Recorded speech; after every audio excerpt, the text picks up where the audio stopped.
किराए पर बेटा बहू भी दे दीजिए ताकि कोई हमारे खालीपन को समझे, हमारे साथ बात कर सके और वही प्यार हमको भी दे जो हमने अपने बच्चों को बचपन में दिया है। आइए बैठिए।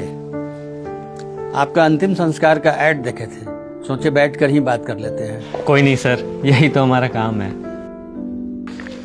सर आंटी जी को भी बुला लीजिए ना, एक साथ ही दोनों को समझा देता हूँ। अच्छा ठीक है। ए जी सुनिए तो जरा।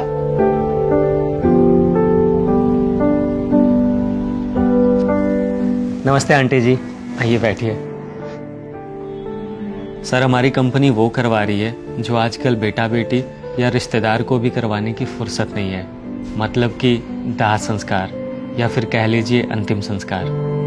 आजकल के बच्चे जैसे अपने माता पिता को ओल्ड एज होम में रख देते हैं, ठीक वैसे ही उनके मरने के बाद बच्चों को ही फुर्सत नहीं होता है कि वो अपने माता पिता का अंतिम संस्कार अच्छे ढंग से कर सके। किसी का बच्चा विदेश में बैठा है तो किसी का पास में ही है, लेकिन उसे अपने ही माता पिता के लिए टाइम नहीं है। सर अगर इंसानियत के नाते बोलूँ तो ऐसा भी दिन देखना पड़ेगा, ये हमने कभी नहीं सोचा था। खैर आप थोड़ा फैमिली बैकग्राउंड के बारे में बताएंगे? 4 भाई है, 2 बेटा है, 2 बेटी है, 1 बहू है। वैसे परिवार तो बड़ा ही होता है सबका। बिल्कुल सही बात बोल रहे हैं सर आप, परिवार तो सबका बड़ा ही होता है। लेकिन आजकल का सच ये है कि पैसों के आगे रिश्ते कमज़ोर हो गए हैं। किसी को किसी के लिए टाइम ही नहीं है।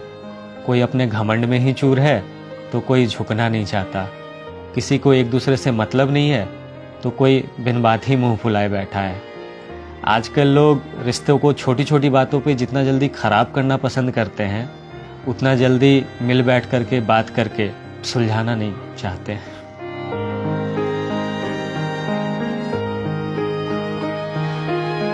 खैर मैं प्रोडक्ट के बारे में बताता हूँ सर। हमारी कंपनी अंतिम यात्रा आपको 40,000 रुपए में अंतिम संस्कार का पैकेज देती है, जिसमें हम अर्थी, पंडित, नाई, कांधा देने वाले, साथ में चलने वाले, राम नाम सत्य बोलने वाले सब कुछ देंगे। यहाँ तक कि अस्थिया विसर्जन भी हम लोग ही करवाएंगे। हमारा सारा कार्यक्रम आपके धर्म के विधि विधान अनुसार ही होगा। यह भारत की एक नई कंपनी है जो अब तक 50 लाख प्रॉफिट कमा चुकी है और आने वाले समय में इसका कारोबार 2000 करोड़ क्रॉस करने की संभावना है, क्योंकि कंपनी को पता है कि हिंदुस्तान में अब रिश्ते निभाने का टाइम किसी के पास नहीं है, ना ही बेटा बेटी के पास, ना ही भाई बहन के पास और ना ही किसी रिश्तेदार के पास। सर पता नहीं मुझे यह बताते हुए खुश होना चाहिए या दुखी, पर कंपनी अब तक 5000 से ज़्यादा अंतिम संस्कार करवा चुकी है और हमारी डेली बुकिंग भी 20 से 25 हो ही जाती है, जिसमें ज़्यादातर बुकिंग किसी के बेटे ने ही करवाया हुआ होता है। सर मैं भी किसी का बेटा हूँ और इस जॉब को करते हुए अक्सर मेरी आंखें नम हो जाती है तब जब कोई अपनी बुकिंग कंफर्म करता है। उम्र के उस पड़ाव में जहाँ माता पिता को अपने बच्चों की सबसे ज़्यादा ज़रूरत होती है, अक्सर बच्चे उसी पड़ाव में माता पिता को अकेला छोड़ देते हैं। तो सर कर दूं बुकिंग कंफर्म? कर ही दीजिए, क्योंकि चैन से जब जी न सका तो अच्छे से कम अंतिम संस्कार ही हो जाए।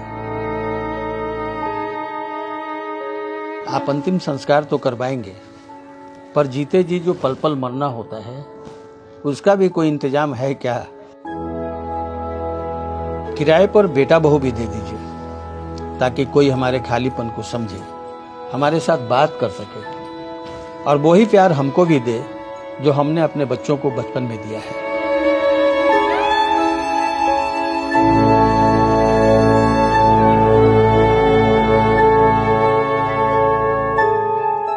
जैसे जैसे हम बड़े हो रहे होते हैं, हम लोग अक्सर यह भूल जाते हैं कि हमारे माता पिता की भी उम्र बढ़ रही है। वो लोग बूढ़े हो रहे हैं, उन्हें हमारा प्यार, साथ और समय ज़्यादा से ज़्यादा चाहिए होता है। अपने माता पिता को ज़्यादा से ज़्यादा समय दिया कीजिए, वरना कल को अफसोस के सिवा और कुछ नहीं बचेगा। वीडियो ने दिल जीता है तो पेज को फॉलो ज़रूर कीजिएगा ताकि और भी अच्छी अच्छी वीडियोस हमेशा मिलती रहे। निशांत पे अपना प्यार बनाए रखिएगा। जय हिंद।